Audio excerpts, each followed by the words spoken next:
This podcast is a quest for well-being, a quest for a meaningful life through the exploration of fundamental truth. Enlightening ideas, insights on physical, mental, and spiritual health. The inspiration is love. The aspiration is to awaken new ways of thinking that can lead us to a new way of being well. Welcome to Body, Mind, and Soul Healing Conversations.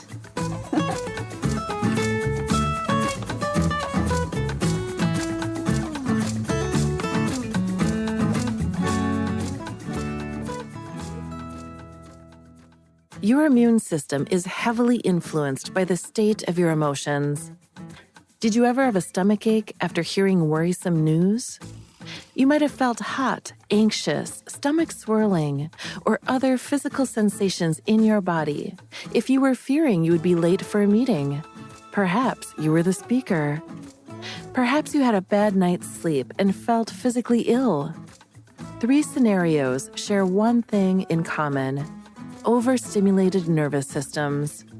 In your entire body, you have a nervous system that controls homeostasis, which is a fancy word for balance. Your nervous system regulates your breath, heartbeat, circulation, digestion, blood pressure, brain chemistry, and many other functions. Suddenly, the mind can flip the body from rest and digest calmness to fight or flight chaos. Although this mechanism is intended to outrun tigers, it is often triggered when we perceive danger that doesn't exist. A person's nervous system immediately affects their immune system. Our connection to chronic infections lies here. When your nervous system is under stress, whether that stress is a result of the past or present, it immediately affects your immune system. Healing begins with unpacking stress in your body and mind to unburden your immune system. We store stress when we cannot handle it all in the moment. The body is a great place to store it. The goal is to find hidden stress lurking beneath conscious awareness and trapped in the physical body. Energy medicine is a highly effective and fast way to do this without having to relive your past. Disconnect energy drains, restore function of your immune cells, and start feeling better, often immediately. Let the body share where it is stuck and unburden so it can heal naturally with its own power. You do not need to be at the mercy of virus, bacteria, parasite, or fungi. Your body knows how to handle these infections without difficulty if your immune system is functioning in balance. It's time to restore your immune system with energy medicine so you can step into your full strength and resilience. Your body and mind will thank you. Valeria interviews Sarah Lascano. She is the founder of Ray Zen Energy, creator of the Ray Zen Lightwork technique, and master biofield therapist. She is an internationally recognized best-selling author, speaker, and energy medicine practitioner. Sarah is known for revolutionizing healthcare because she helps her clients and audiences learn an integrative and innovative approach to healing, backed by science, that can treat resistant chronic illness. She is a recognized holistic and energy healing expert and merges her engineering training with practical spiritual wisdom. Sarah is known for her down-to-earth, heart-centered speaking style and healing because it includes science-based solutions, authentic delivery, and content-rich strategies. Meet Sarah at rayzenenergy.com. Here's the interview with Sarah Lascano.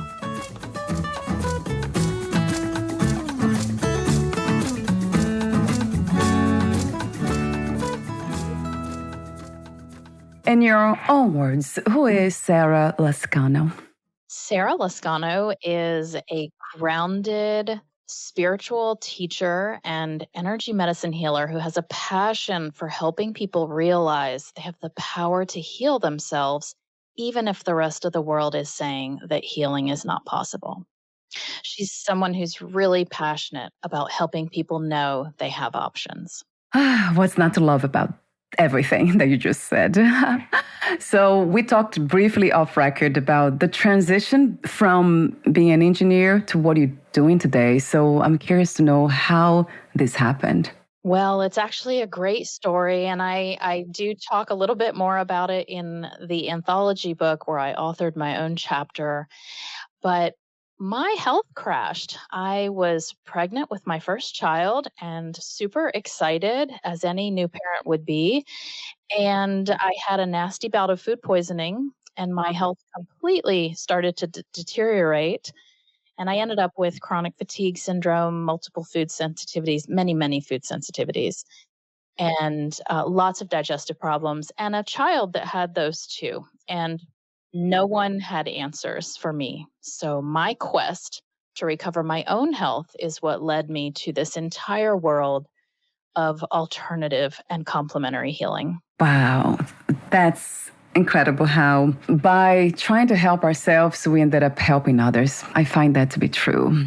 Really, really true. So, I guess my next question is about what do you do? The Zen. So, you're the founder of Zen Energy, creator of the Zen Lightwork technique, and also master biofield therapist. You just mentioned your labels. I'm saying that again, energy medicine practitioner. So, Zen, that caught my attention. What is Zen energy? And how does it work, Sarah? So, I use light. I'm a heart centered healer. I use light, which is just energy, to listen. I listen to the body. I let it tell me where it is stuck. There's no way I could know what is wrong with everyone with all Yeah, their different health conditions and past right. experiences, Yeah. but the body knows. And so Mm. I listen to the body, and then I use light to release blockages that are keeping the body from its natural state, which is to intelligently know how to heal. Our body innately knows how to heal. We wouldn't be here otherwise. So if the body is not healing, there's something blocking it. And that is what my light work technique is about. It's about listening and unblocking so that people can reclaim their health. That sounds wonderful to me, the idea of listening. That is something that we often don't do. We love speaking and just interacting, but not really listening. How does it happen, this process of listening? Well, I tell people that everyone has this ability. We think that it's only special people or yeah, but we all do. I've actually taught people who have zero intuitive training whatsoever how to do this. But it's a state of quieting your mind and having your own mind be clear so that you can tune into someone's energy and allow it to speak to you. So I use my intuitive senses to pick up information from the body, and the body shares in a variety of different ways. I might see an area of congestion. I might feel tightness in the chest. I might flash up with a memory of mother in my mind, their mother, something with mother. Whatever it is, the body communicates with me through my intuitive senses where it is stuck. Wow, that sounds fascinating, the world of intuition. And what I often wonder has been one of my practices is knowing the difference between intuition and my imagination or my wishes, my desires, even, or belief systems, or even trauma responses. Who knows? So, how do we learn to know the difference, Sarah? There's a very, very simple way, and that is to pay notice to where your mind, what was happening when you received the information.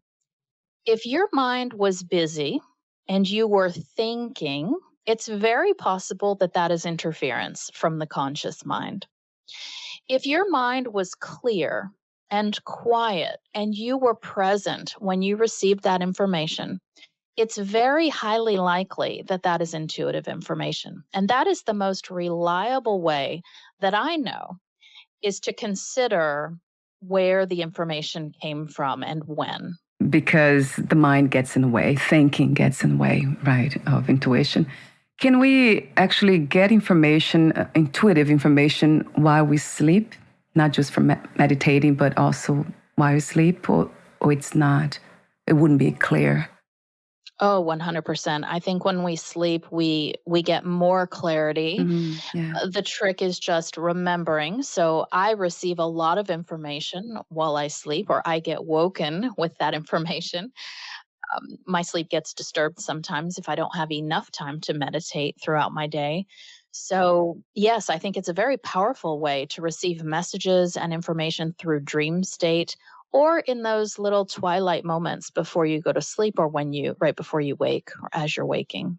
Yes, I have rely on that a lot of times when I'm asleep, because a lot of times I don't have the time even. I don't like the idea of time throughout the day. I'm just engaged in so many things that I wait for the nighttime, just going to sleep and just being open to what comes up. You mentioned the book, so you co-wrote one chapter in the book, The Art and Truth of Transformation for Women. I want to mention that again here. And another question, the open question that I have for you, given that we're all different, we're all unique, what is the goal of healing? If there is one, if we can share a common thread when it comes to healing, what would that be, Sarah? What would that look like? Oh, that's a fascinating question. I really think there are two levels to that question. So I am a health focused healer. I help people with clinical problems. They have bowel disease and cancer and food sensitivities. And so the number one goal is to get them feeling better. That's absolutely the physical goal, is to help them get relief, as well as with anxiety disorders and emotional things too. But the overarching, if we take a look at what we are doing when we go through our healing journeys, the number one overarching goal, I believe, is enlightenment, because we are cleansing our energy field. We are getting clarity to allow us to be in higher vibration with our true divine nature. Mm, yes, wow, that's another fascinating topic that I absolutely love to talk about. That divine nature, our true self. How to describe what that is?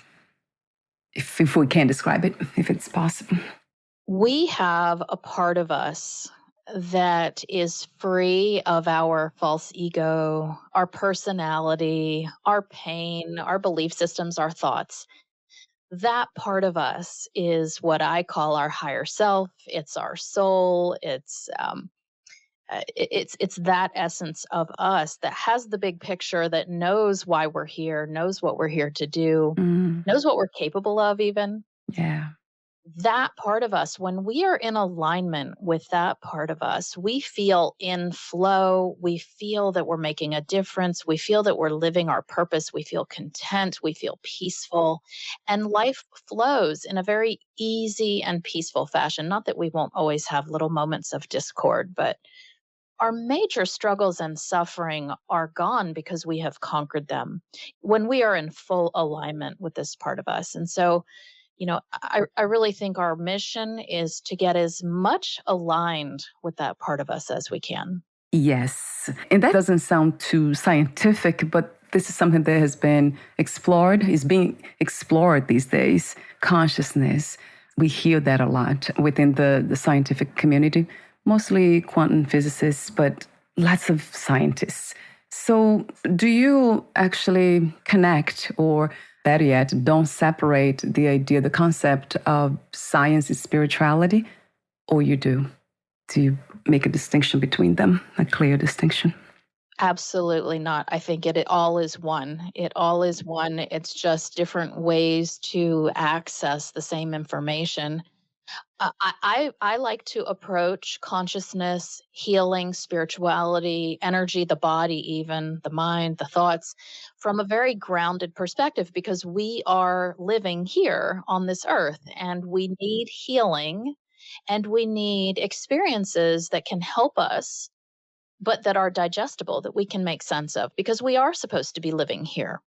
So, Ah, yeah. yeah, so I am a Mm, consciousness-based healer. I use consciousness throughout all that I do, and I am a quantum healer. We're working with mm, quantum energy. yeah. And when we combine the physical, the mental, the emotional with that spiritual and quantum consciousness opportunity, there's tremendous power. I always think we're being a bridge between heaven and earth is really Mm, how I think of it. yes, I love that. Beautifully said. Beautifully said, Sarah. Yes. I remember asking somebody about the purpose of life. What's the purpose of the human experience? And I remember this person said to me, it's to be here, to be here. That's simple. Yes. She said, yes, it's to be here. So your idea of consciousness is actually the same as the true nature, our divine nature? Or consciousness is everything and can be anything? Consciousness is everything. I mean, the rock in your driveway is made of Yes. energy, right? Our Yes. body is made of energy. Our thoughts are made of energy. We are all energy. Everything in this experience is a quantumly projected experience. So it is all one and the same. I know that's hard to touch really, but Yes. it's the underpinning. It's the strata that we are all made from. Yes. So in a way, I'm a student of Vedanta, Advaita Vedanta. It's non-duality. And that's how they explain, right? As if everything, think about gold and the forms that gold can take. So when you remove the gold, when you remove the form, the gold is still there. So consciousness is not that everything, consciousness isn't everything, is that everything is in consciousness. That's how they say, which really resonates with me. But another thing that I would like to say about this idea, oh, yes. So do you get this impression that human beings are able to reflect, let's say, not the essence of consciousness, but maybe the purity of it? We are able to reflect that. The mind is able to reflect when it's purified, of course, when it's clear and calm. Is that something that resonates with you somehow, Sarah? 100%, yes. In my practice, what I am doing is clearing energy blockages that are caused by stresses of all kinds, trauma, belief systems, family threads, just anything, any experiences that we've been through. And those are almost disruptors to the purity of consciousness. So I always Yeah, like to think of it as yeah, a pair of sunglasses. yeah, yeah.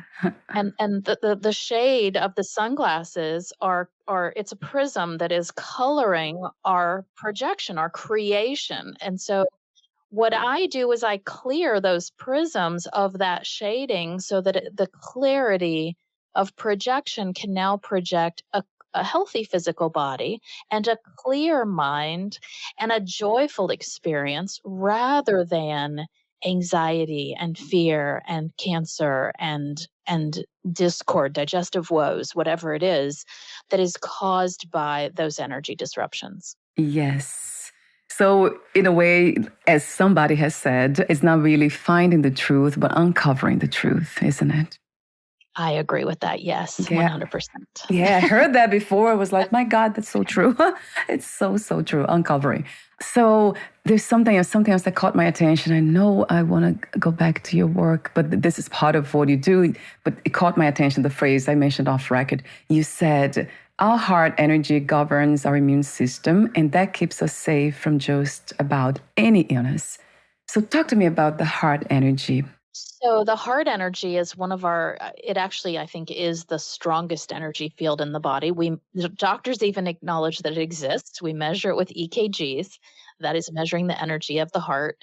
And our heart rate, of course, is a representation of that energy beating through the heart. But our heart energy also controls our immune system, and that is through the thymus gland, which trains our T cells. So these are our primary killers that keep us safe, and they are trained in the heart energy. Now, we know from medical research that how you feel, how much stress you're under, influences your immune system. And if you are super stressed, your immune system is affected. It's slanted toward inflammatory mode, and it doesn't have the resources to devote to offense. I always think of it as a defense or offense. So this is how the heart energy very strongly controls the strength of our immune system and its ability to protect us from all the different things that float around, viruses, bacteria, parasites, all of it. Wow. Yeah, I have heard about research. I think it's called the heart math. I'm not sure if that's the Oh, I name. love heart math. Yeah. Yes, right. They studied that. And I interviewed somebody here long ago. Yes, as you said, everything's energy. There's something about the heart, that it's different. It feels different, that energy. But it feels abstract, I guess, to most of us because perhaps the mind is not as clear. We're not meditating specifically on it. And then it's not easily identified. But I can tell, though, my heart opens. It becomes warm around the chest area when I hear something that makes me happy, in a sense of anything that has to do with anything that's universal kind of opens my heart for some reason, a lot more than individual for some reason. Yes. And we have to remember that love and Mm, compassion mm. are the highest vibration energies that we have available to us. Like if we just look at the vibrational quality of energy, when you feel love and compassion, it lights you up. That's why we do gratitude journals. And that energy is enough to change and heal just about anything. It's a much stronger energy source. So if you've ever been to a healer who is more control focused and using their brain, you're going to get a whole different energy than if you go to a healer who is heart focused and using the power of that heart energy. And that's why it's the highest vibration we have. So it's when we can access that energy, it's almost as if we are blessing everything around us. And I think it's Matt Kahn has a funny little teaching about disarming people who are really angry by sending them love energetically. It will completely disarm them if they're upset with you. So it's fun. Yes, yeah, yes, very much sounds like fun because this is something that's available to everyone. It's here now, but we often dance around the brain, the mind realm. So, how do you understand the brain and the mind, Sarah? Are we interpreting, perceiving the world through the mind, which means even the energies of the heart, everything is being filtered by the mind, or there's something else? Perhaps what we call pure consciousness or intuition. I don't know. So talk to me about that for a moment. Sure. Well, our mind, remember, our mind has a conscious and a subconscious component. And the subconscious part of our brain is up to over 80% of our function. And honestly, it's probably higher than that. So, the average, I've seen estimates of between 40,000 and 90,000 thoughts a day that the mind Yes. Yeah. generates. And 80% of those are subconscious, and 90% of them are the same as the day before. So, our conditioning completely rules our mind. When we meditate, we are circumventing that mind. When we are present, we are quieting that mind. So we are able to get to a much more pure consciousness by avoiding the mind completely when we are in those states. But we can't live there. So what we need to do is cleanse the mind. We need to get rid of these subconscious patterns, these traumas that are creating those filters. And I do like to think of them as filters. These belief systems that the world is dangerous, or we're not safe, or we're not good enough, or our body isn't strong enough to be healthy. There are tons of them. These belief structures keep the mind busy and they keep it focused on false narratives that then create dysfunction. So, a big part of my work is dismantling those so that the mind can quiet, the nervous system can heal.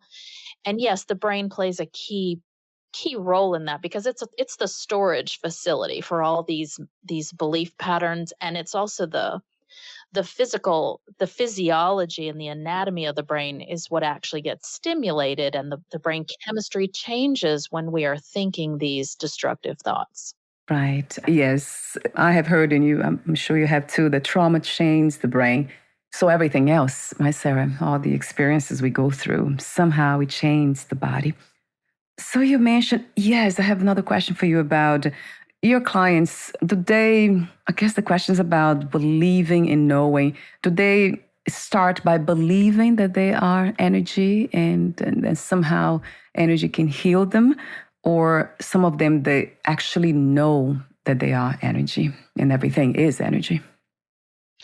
Some of my clients do know that they are. I think most of my clients actually do not know that they are energy. They know that they have a physical symptom. They know that how they feel matters. A lot of my clients they attend yoga. They've maybe seen a Reiki practitioner in the past. They're sometimes aware of energy and sometimes not. And I help them recognize just how important how they feel is to their physical health. Yes. And do you have this kinds of conversations with them about energy, that we are energy? I mean, the way we are having a conversation now, is that something that ever comes up? Absolutely, it does, and it often comes up when we do a session, and the very next day they have a Uh-huh. massive improvement in a Mm, symptom, and they're scratching their head trying to figure out yeah. how did Yes. that happen. Hmm. And it's that discussion. Well, we changed it at the energetic level. The physical follows the energy. Yes.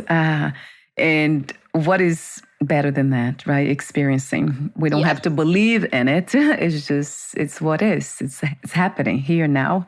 What is not to love about experiencing something? Although I do love concepts, absolutely Mhm. love concepts. Beautiful ones, of course. Like the concept of love. Like, what is love? I used to ask this question all the time, I think 2 years ago on this podcast. And then I stopped for some reason. But that came to mind just as you mentioned, we were talking about the heart, and you said love, compassion. So that kind of came into the mind. Like, I'll ask her the question about love. What is, what is your understanding of love, Sarah? What is to love? Or what is love? To me, when I think of what is love, I think of compassion. I think of empathy. I think of seeing people as an extension of ourselves. We are all connected, we are all human. And even people that are doing things that we don't understand or that we don't agree with, they are human and they have experiences that have led them to that place. And if we can hold that respect for the human condition, maybe that's what it is. Maybe it's just understanding that we all have a journey, and sometimes the journeys are really hard. And sometimes we are damaged and we are scarred. And it's having that compassion, because when we can hold that compassion for ourselves or someone else, we are inviting them to join us where we are. So if we can hold that higher vibration, we're inviting them through love and compassion, through acceptance, to come and join us where it's better. It feels better. It helps heal the world better. Everything is better when we feel better. So true. Yeah, I love that answer too. I have to use the same word. That's how the concept of love, it's just so amazing. I guess mine has evolved to there's another concept of the concept of freedom. When I think about pure consciousness, what the essence, the ground of everything that exists, which is coming from existence, then it's freedom. So everything is exercising freedom. And if this is the essence of what we are, then there must be love, because he allows everything to be, to simply be, Yes. right? Yeah. To do manifest itself how it wishes. That's a tough one, I know, for the intellect. As you said, it's not easy to see the violence and injustice. That's something that really gets to me. Mhm. Injustice towards children, animals. That's a tough one too. It is hard. You know what? I have a lot of clients that really suffer from this, and it hurts their body. It does weigh on their body. And what I like to remind people, and it may be helpful right now with all the chaos in the world, is that we don't know the big picture. We don't know why these events are happening to these people.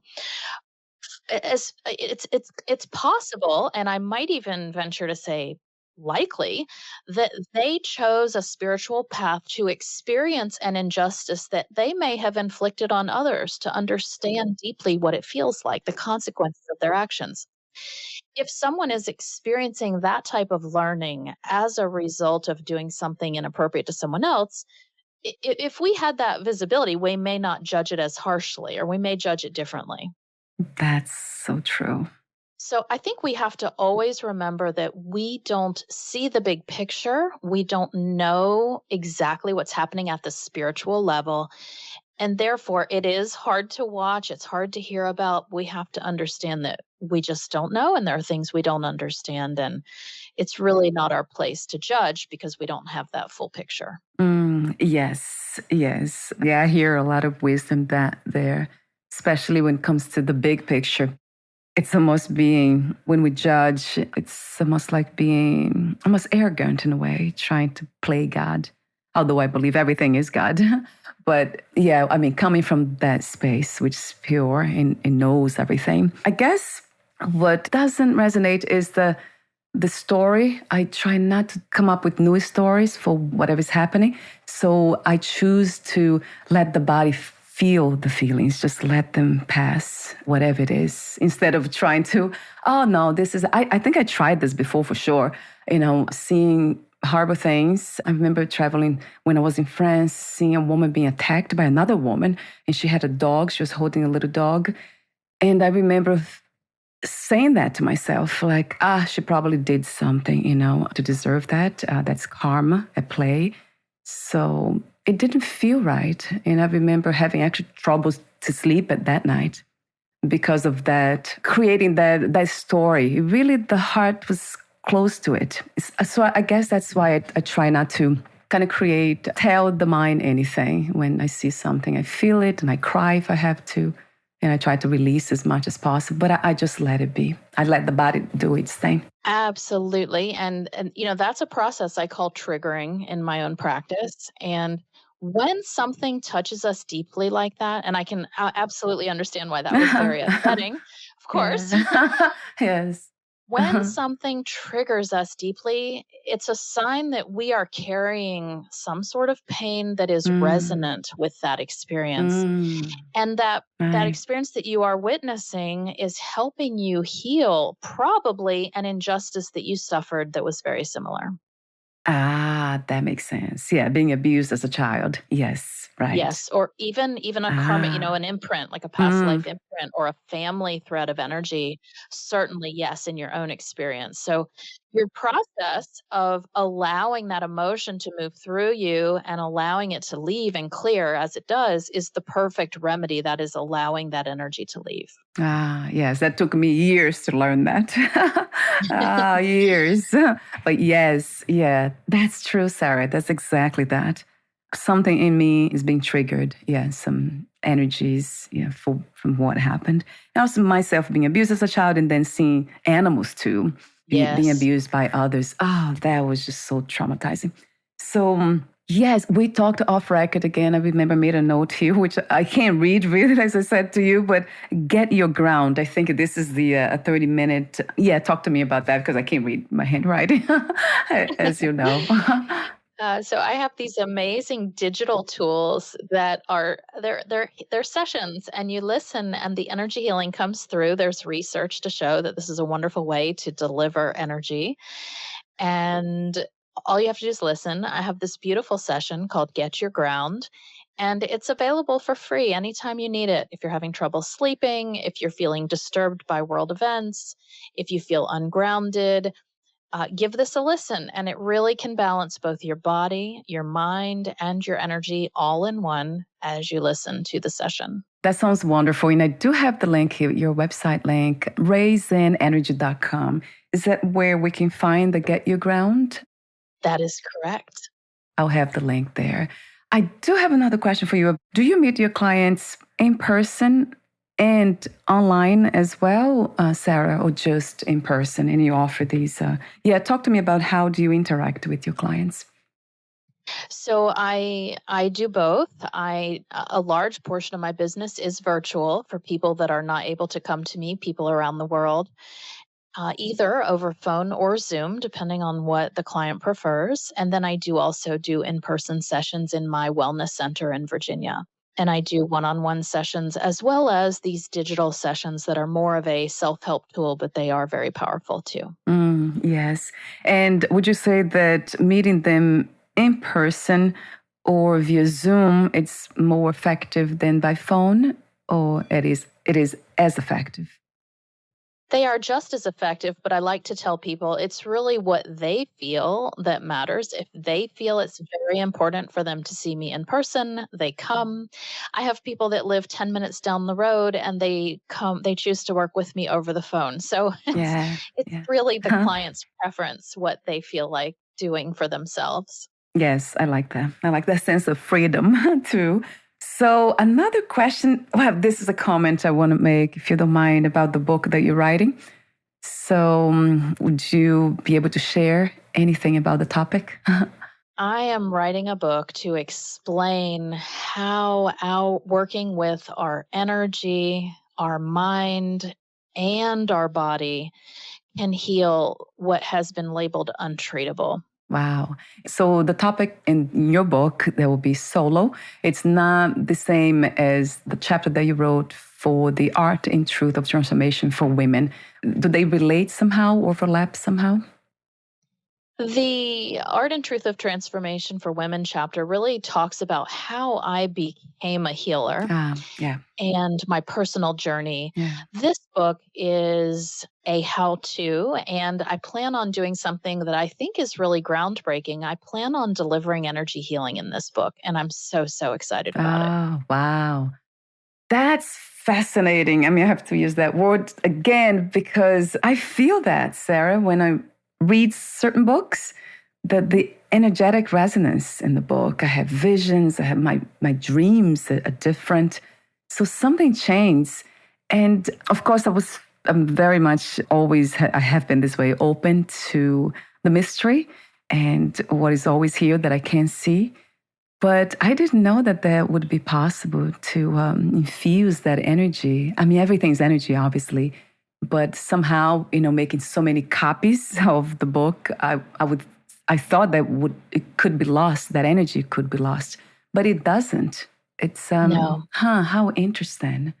And I'm going to do it with intention as well. So, obviously, when we read people's teachings, we do, awareness opens things within us and we do feel our energy shift.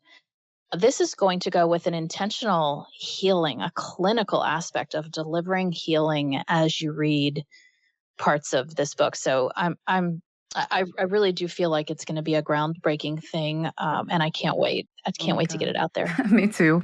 Please let me know so I can get a copy and feel that because I love when I can kind of feel the transmission of whatever it is that's here in a powerful way, in an obvious way, because sometimes it's just very subtle and we can't really describe or know exactly. I have interviewed somebody, wow, long ago, but it's amazing how as soon as I finished the interview, it's always, for me, it happens in the nighttime. So I felt already different. And then when I went to sleep, then I had lots of confirmations for the things that I was asking for the answer, questions I had, and I was looking for the answer. And then that day, it came to me. And so that's how I knew. Lovely. And we never talked about anything like personal or anything. We just had a conversation like this. And then something stayed with me. It was so amazing.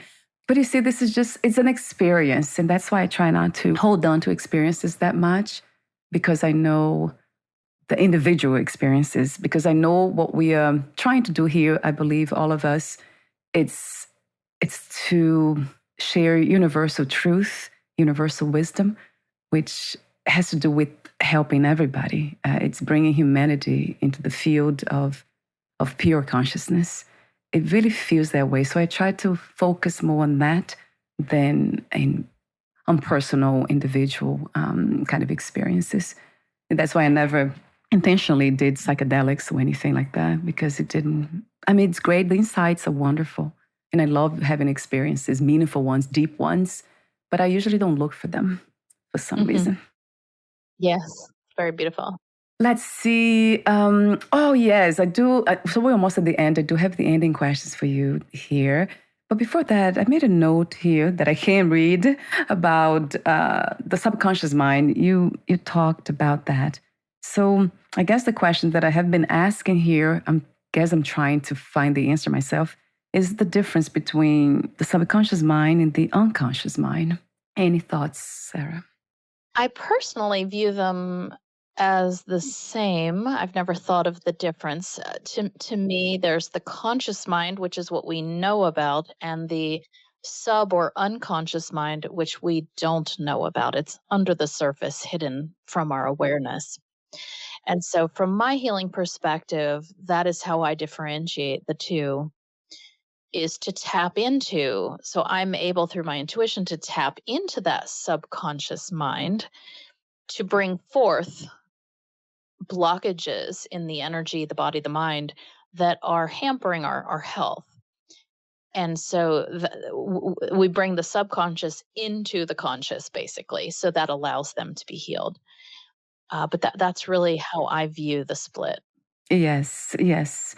Yeah, I'm trying, I guess, asking the question here because I read a lot. I read in Vedanta, they talk a lot about the unconscious mind. They never talk about the unconscious, always the subconscious. They always talk about the unconscious. So I guess that's why I'm curious about it. But I could never get a clear answer to for some reason. Maybe I should just let go of that question. Maybe that's what it is. That might be my message. So you help people with chronic infections, chronic anxiety, cancer, bowel disease, chronic pain, difficult surgery, recovery, traumatic brain injury, and more. I know it looks like this is what you specialize in, but you could help anyone with any other kinds of problems, or anyone who is listening to this episode and they might be curious or interested in contacting you. Would that be appropriate? Absolutely. Absolutely. Okay, so it's open to anything. Could be anxiety, depression. Okay, wonderful to know. Yep. And even spiritual stuckness, feeling that Yes, you're that's a good one. just stuck at work, you're stuck in your life, you're not able to leave a relationship. I work with those things as well. And energy is usually a very quick way to get moving, to figure out what is hindering your progress so that you can actually get moving. Wonderful. And you actually mentioned before about feeling good. So if you're not feeling well, feeling good, it's a sign, isn't it, to look for help. Yeah, because we want to fix that before heavy duty illness is created. We want the body to be healthy and unburdened, and we need to feel good for that. So if something is dragging you down, find help. Find a way to shift that feeling, whatever it is for you, the listener, because you don't want that to manifest in a deeper dysfunction down the road. Yes, beautifully said, wisely said. Thank you so much, Sarah, for being you again, for doing what you do. Thank you. You're welcome. So before I ask you my ending questions, is there anything that you left unsaid? Anything that would love to be present? And I didn't ask the question, there's anything there that wants to be here? I just want to remind the audience that your mind, your body, your soul is all connected. We think of these parts of us as separate, but they are not. They are intimately connected. And time again, I have healed cancer and bowel disease by working with the consciousness, the mind, and the energy, and the physical body. I work with all of it, but I don't prescribe. It's all energy what I do. And that can result in unbelievable physical healing and very fast response. So I would just remind you that this type of healing can work because we are one integrated system, not separate buckets. Yes, a billion times to that truth. Yes. Thank you so much for saying that too. So Welcome. my ending questions, I'll ask you this one that I usually ask everyone for some reason. What 3 experiences you wish everyone to have before they lose the body, before they die? That they can feel deep love for themselves and another, whoever that other might be, whether it's a pet, a person, but feeling that deep love between beings,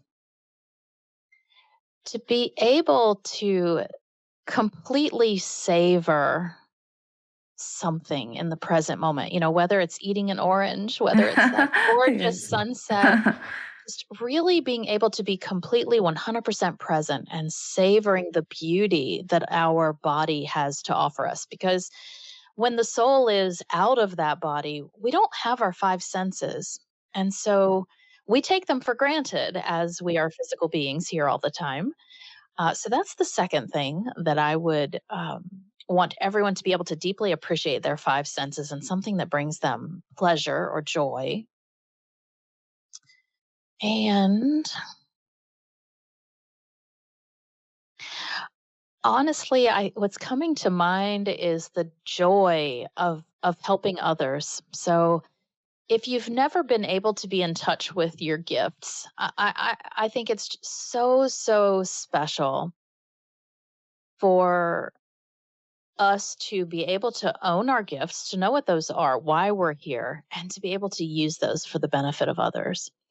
And I know it brings me such deep satisfaction and joy to be able to help people heal.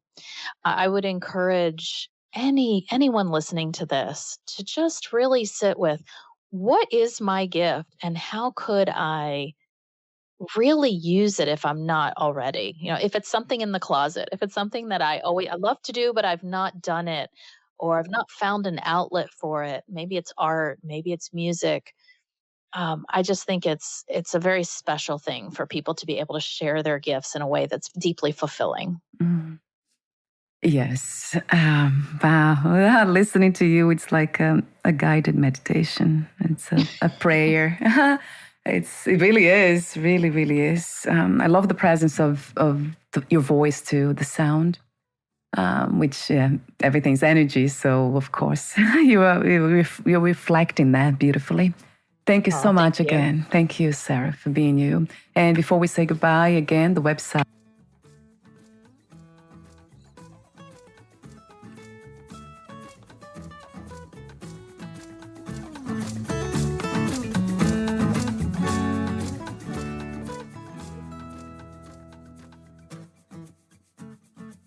Thank you for listening.